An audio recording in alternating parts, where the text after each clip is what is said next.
All right, so week 1 has officially passed. I mean, yeah, last night was Thursday Night Football, and that was week 2.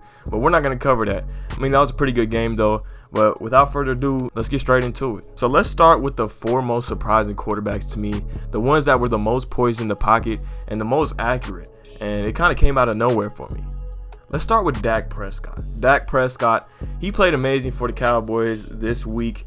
On Thursday Night Football, 72% completion percentage on 403 yards with 3 touchdowns and 1 interception, and he outplayed Tom Brady even though they didn't win. Now, in an offense which seemed dynamic when it had Ezekiel Elliott, this offense looked really bleak. Like, Dak Prescott was the only reason they were putting up points or getting down the field at all. Ezekiel Elliott was pretty much nothing this game.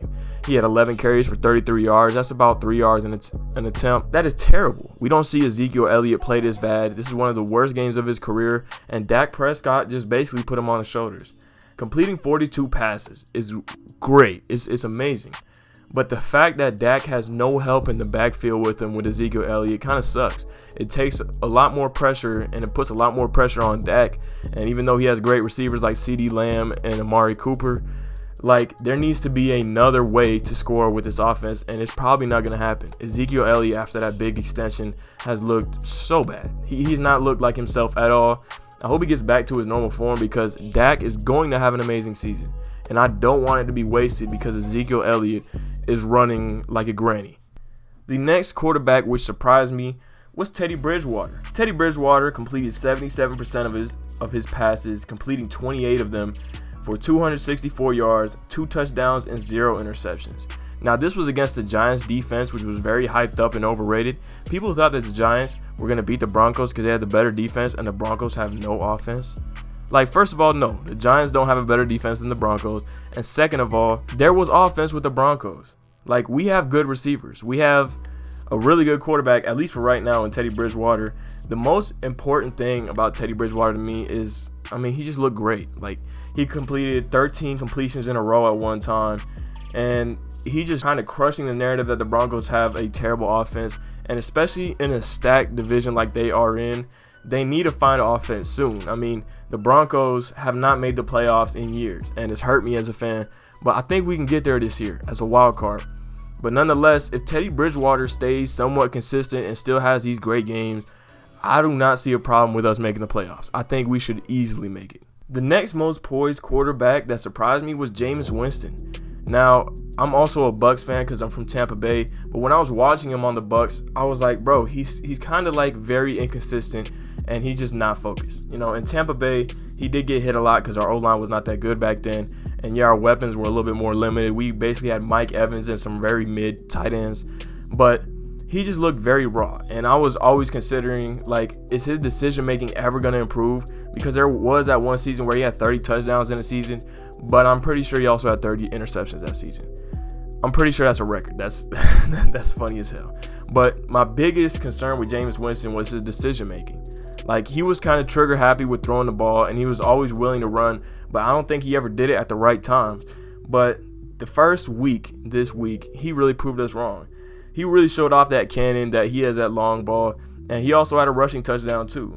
Jameis was showing something that the old Drew Brees couldn't, and that's a deep ball. And that's what you kind of need in that division when you're going against the Bucs. Like, Tom Brady has really incorporated that deep ball into his game, and he's one of the longest throwing quarterbacks in the game right now, as in, like, per attempt, he's throwing for the longest amount of yards. So you really need to get that in your arsenal if you're going to beat the Bucs in that division. And Jameis Winston was showing that. He was also showing, like, play action, which is great because you have Alvin Kamara, who's an elite running back. And he was also showing the ability to move out the pocket and still create passes. That one long pass he had for that touchdown was beautiful and something that Drew Brees didn't show in his last couple years with the Saints. And the last quarterback I'm going to be talking about that surprised me was Jalen Hurts. He had a 77% completion percentage, and he completed 27 passes for 264 yards, 3 touchdowns, 0 interceptions with a 126 rating. Now, look, Philly, they just bailed on Carson Wentz, and they sent him to the Colts, and Wentz had an alright game with the Colts, I guess. But Wentz was kind of seen as the future quarterback for the Philadelphia Eagles, and he had that kind of bad season after coming off an injury, so they got rid of him. I thought that was a risky move by the Eagles, but Jalen Hurts looked amazing. Like, in this game, he looked great, you know, and that is exactly what they need. Jalen Hurts looked like what he was in college, and they need that. The Eagles right now are in a very interesting situation. They are in somewhat of a weak conference right now, besides maybe the Cowboys. So they have a chance to make a playoff push, but they just don't have many weapons, you know. I like that pick that they got, that wide receiver that they got, Devontae Smith, but they're going to have to really put it together, and hopefully Jalen Hurts can gel this offense together. All right, now we're going to go to the most concerning things. We talked about the best quarterbacks who look great on week 1.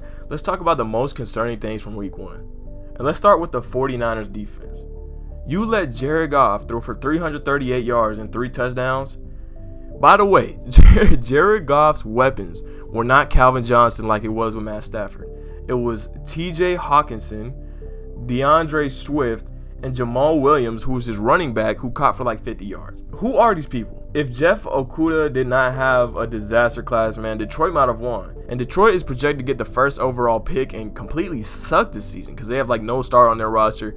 But the fact that you let them put up like 30 plus points on 338 passing yards and 3 touchdowns.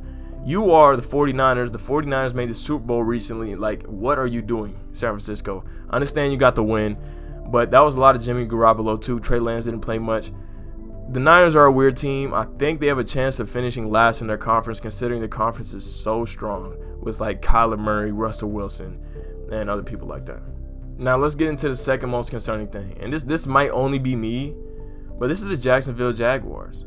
You let Tyrod Taylor outplay Trevor Lawrence. Trevor Lawrence is seen as this generational talent that will go down as the all-time great quarterback who has a great cannon of an arm, who is very accurate and can also scramble outside the pocket. How is he getting outplayed by Tyrod Taylor on the Houston Texans? The Houston Texans. They didn't even have Deshaun Watson, who's arguably a top 5 quarterback when he's healthy. What is happening, bro? Like, look, I like that Phillip Lindsay scored a touchdown because he went to my high school. But the way that you let the Houston Texans score 37 points, which was kind of odd, and they wouldn't even do that with Deshaun Watson last year, like, that is very concerning. The Jacksonville Jaguars, obviously know you're a rebuilding team, but you don't want to get the first pick again, bro. You already took a quarterback. You'd have to trade down. So, Jacksonville Jaguars, I know they don't have many weapons, and their defense is not great, but Trevor Lawrence needs to step up. He had a pretty mediocre game. He had like a 50% completion percentage. And let's go with the last concerning thing, and this is Josh Allen. Now, the Steelers have a great defense. Don't get me wrong. They have really good vets with also very good young players on their defense. And shit, they went 11-0 to start the season last year. But against the Steelers, seriously, everybody said the Bills were better than the Steelers this season. And I even think that that is still true. But Josh Allen was just not looking like his old self. Was he a one-year wonder? Who knows? I hope not. But you were thinking of Josh Allen and Stephon Diggs as the best quarterback and receiver duo in the league, maybe besides A-Rod and Devontae Adams. Like, you need to step it up, Josh Allen. The Bills were leading for 90% of the game, and they just blew it at the end. They let like 2 touchdowns happen in like 2 minutes, I'm pretty sure. And they just blew it. And it was because Josh Allen could not create any offense for the Bills. That is going to be concerning, considering the Bills were just like in the championship game last year. The Bills need to put it together. Josh Allen was seen as a top 5 quarterback this year and one of the top players in the league last year, but if he doesn't put it together, the Bills look weird because they have a very nice receiving core, but a very mediocre quarterback if he stays like this. All right, y'all, and that is my biggest takeaways from week 1. I'm considering doing a week 2 video too, but let me know if you like these NFL videos. Make sure to drop a like, subscribe, and leave a comment. Thank you for watching, and I'll see you next time. Gave her back. They were boring, and I do not be with that. Be with that. Smoking on this tree, I eat with the cat. With the cat, it be around me, cause I don't trust a soul.